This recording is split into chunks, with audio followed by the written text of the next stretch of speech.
ہم تھوڑی دیر بیٹھ کر بات کرتے ہیں. میں تمہارے لیے اپنے ہاتھوں سے چائے بناؤں گی.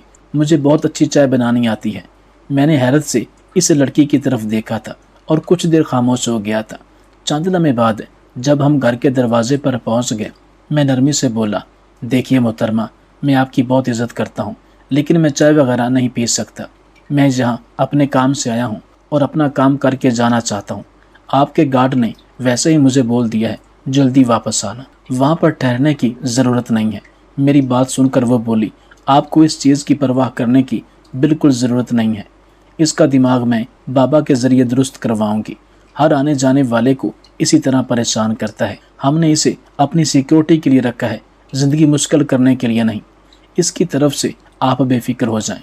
اگر بولیں گے میں آپ کو دروازے تک خود چھوڑنے کے لیے جاؤں گی, وہ آپ کو ایک لفظ نہیں بول پائے گا. جبکہ میں سر نفی میں ہلا کر بولا, میرا کام صرف یہاں پر نہیں ہے, مجھے اور جگہوں پر بھی جانا ہے.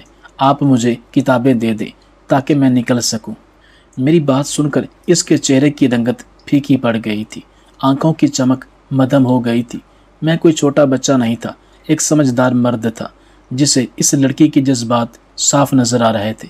لیکن میں ایسی کوئی غلطی نہیں کرنا چاہتا تھا جو اس کی زندگی کو بھی مشکل کر دے, اور میری بھی. وہ مجھے سیدھا لائبریری میں لے آئی تھی. وہاں پر کتابیں کافی سجی ہوئی تھیں اور کچھ کتاب زمین پر ایک طرف رکھی ہوئی تھی. کتاب کافی ساری تھی. میرے چہرے کی رنگت یکدم کھل اٹھی تھی, یعنی آج میرا کافی فائدہ ہونے والا تھا. کتاب کافی بڑی بڑی تھی. وہ مجھے دیکھتے ہوئے بولی, یہ سب تمہارے بہت کام آئیں گی. ہمارا انہیں پڑھنے کا بالکل دل نہیں ہے اور یہ فضول ہو چکی ہیں.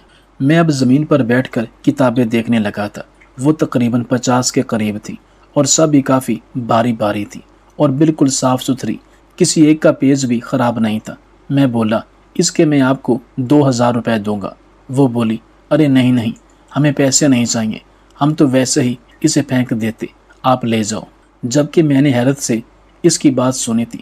اتنی پڑھی لکھی سمجھدار امیر لڑکی ایسی فضول بات کیسے کر سکتی ہے؟ کتابوں کو بھلا کون پھینکتا ہے؟ مگر میں نے کچھ نہیں بولا تھا. کتاب اپنے تھیلے میں ڈالنا شروع ہو گیا تھا. میں نے سوچ لیا تھا پیسے دے کر جاؤں گا, لیکن کتاب تقریباً مجھے آگے سے کافی منافع کر کے دینے والی تھی. ساری کتاب تھیلے میں رکھنے کے بعد میں کھڑا ہو گیا تھا. انہیں سنبھالنا بہت مشکل تھا, لیکن میں نے جیسے تیسے تھام لیا تھا اور اس لڑکی کو دیکھتے ہوئے بولا, آپ کا بہت شکریہ, آپ نے مجھے یاد رکھا. اس کے 2000 بنتے ہیں, آپ کو پیسے لینے ہوں گے. جبکہ وہ معصومیت سے بولی, میری طرف سے یہ تحفہ رکھ لیں, میں پیسے نہیں لے سکتی, مجھے معاف کریے گا. چائے پی لیتے مجھے بہت اچھا لگتا. سمجھیں ان کتابوں کی قیمت ایک چائے کا کپ ہے. اس کی بات سن کر مجھے عجیب سی بے چینی ہوئی تھی. ایسا لگتا تھا جیسے وہ لڑکی مجھے کچھ بولنا چاہتی ہے, اپنے دل کے جذبات میرے سامنے بیان کرنا چاہتی ہے, لیکن میں اسے ایسا نہیں کرنے دے سکتا تھا. اگر وہ ایسا کرتی بعد میں نقصان ہی ہوتا. میں اپنے جذبات کسی پر بھی ضائع نہیں کر سکتا تھا. یہ سب میری مستقبل کی بیوی کے لیے تھا اور مجھے علم تھا کچھ بھی ہو جائے, میں کتنا بھی کما لوں, یہ لڑکی میری نہیں ہو سکتی. اس لیے میں ایسا کچھ نہیں کرنا چاہتا تھا جس سے ہم دونوں کے درمیان غلط فہمی پیدا ہو. میں اپنا تھیلا سمیٹے خاموشی سے باہر آ گیا تھا. وہ میرے پیچھے پیچھے ہی آئی تھی. ابھی میں نے اس تھیلے کو اپنی سائیکل پر درست ہی کیا تھا جب وہ مجھے دیکھتے ہوئے بولی, کیا میں آپ کے گھر آ سکتی ہوں؟ میرا ارادہ آپ کی امی سے ملاقات کرنے کا ہے, پلیز انکار نہیں کرنا, میرا بہت دل ہے. اس کی بات سن کر ایک بار پھر مجھے عجیب سا محسوس ہوا تھا, لیکن میں مرد تھا. فوراً بولا, جی بالکل آپ آ سکتی ہیں, آپ کا اپنا گھر ہے, لیکن آپ اپنے والدین سے پوچھ کر آنا, کہیں انہیں برا نہ لگے. میں مانتا ہوں میں یہ کہنے والا کوئی نہیں ہوں, لیکن آپ کے والدین آپ کے اپنے ہیں اور ان کی اجازت ضروری ہے. میری بات پر اس نے کوئی جواب نہیں دیا تھا, لیکن اس کے چہرے کی رنگت بتا رہی تھی اسے میرا کہنا برا لگا ہے. میں بس خاموشی سے اپنی سائیکل لیے باہر آ گیا تھا. مین دروازے پر پہنچا. گارڈ نے فوراً مجھے روک لیا تھا. میں نے گھبرا کر اس کی طرف دیکھا تھا. ایک لمحے کے لیے ایسا محسوس ہوا شاید اسے چھوٹی بی بی کا حال دل معلوم ہے, مگر وہ میرے تھیلے پر ہاتھ مارتے ہوئے بولا, ایک دفعہ مجھے چیک کرواؤ, اندر کیا ہے, کہیں تم کچھ چوری کر کے تو نہیں لے جا رہے. ابھی وہ مزید کچھ کہتا جب رمشا بی بی کی آواز گونجی تھی, ہم نے یہاں تمہیں سیکیورٹی پر رکھا ہے یا پھر پریشان کرنے کے لیے؟ اگر وہ ایک غریب انسان ہے اور سائیکل پر ہے